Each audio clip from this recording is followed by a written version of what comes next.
Corky's Hiccups by Nicolete Meredith Stack. Corky had the hiccups. David was worried.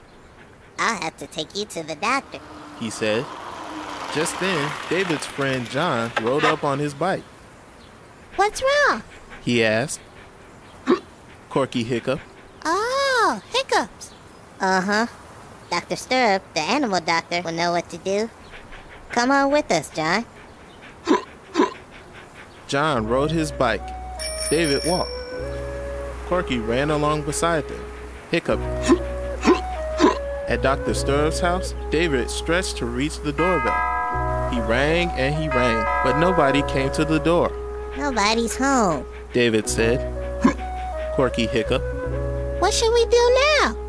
I guess we'll just have to sit on the curbstone and wait, said Corky, and he sat down too. When Mrs. Butterfield came by, she asked, "What are you doing here, boys?" Corky has the hiccups, answered David. We're waiting for the doctor, said John. Why, hiccups are easy to cure. Hold your hands tight over Corky's ears.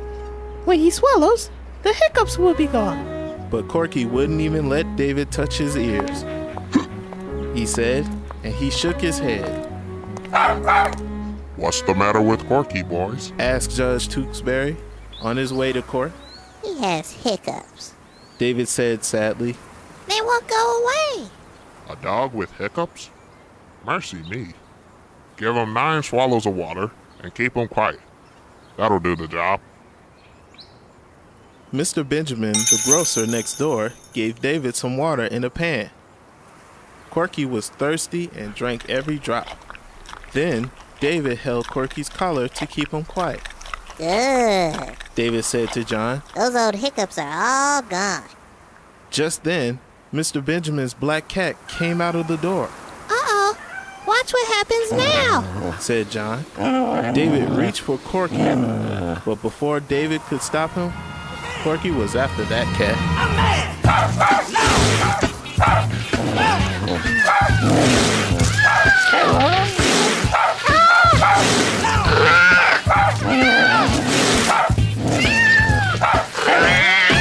Said the cat, and he ran up a tree. Back came Corky, tail wagging, head up, and all of a sudden... Oh no, not again! Try sugar, Mr. Benjamin said. I've heard it cures hiccups. He scooped some sugar into a paper sack and gave the sack to David. You'll like this, Corky. David poured the sugar on the sidewalk. Come here, boy. Come here, said Corky. He licked up the sugar so fast that David and John could hardly see his red tongue flicking in and out. That's all, Corky. There isn't any more, said David, as he blew into the empty sack until it was full of air. It did cure his hiccups, didn't it, John? said Corky. Oh no, not again, said David. He puffed a last big puff of air into the paper sack. Then he held the top of the sack shut and hit it hard, said Corky, frightened. He put his tail between his legs and ran around and around. Look at him go, said John. Mr. Benjamin ran outside of his store. Who fired that gun? A policeman roared up on his motorcycle. What's going on? He demanded. A car stopped at the curb. It was Dr. Stirrup's. What's all the hullabaloo about? He wanted to know. I just popped the paper sack. Corky has the hiccups and you weren't home. Mrs. Butterfield told us to hold his ears. Judge Tewksbury said to give him 9 swallows of water and keep him quiet. Mr. Benjamin gave us sugar in a paper sack. It all sounds strange to me, but no harm's been done that I can see. Off he roared on his motorcycle. You say Corky has hiccups? asked Dr. Stirrup. I didn't hear anything but arf arf. Corky had the hiccups. David said, laughing. Something must have cured them. Why, I think I cured them myself when I popped that sack. A pop like that would do it every time, David. Yes, sir, said John. He jumped on his bike. Thanks, Dr. Stirrup.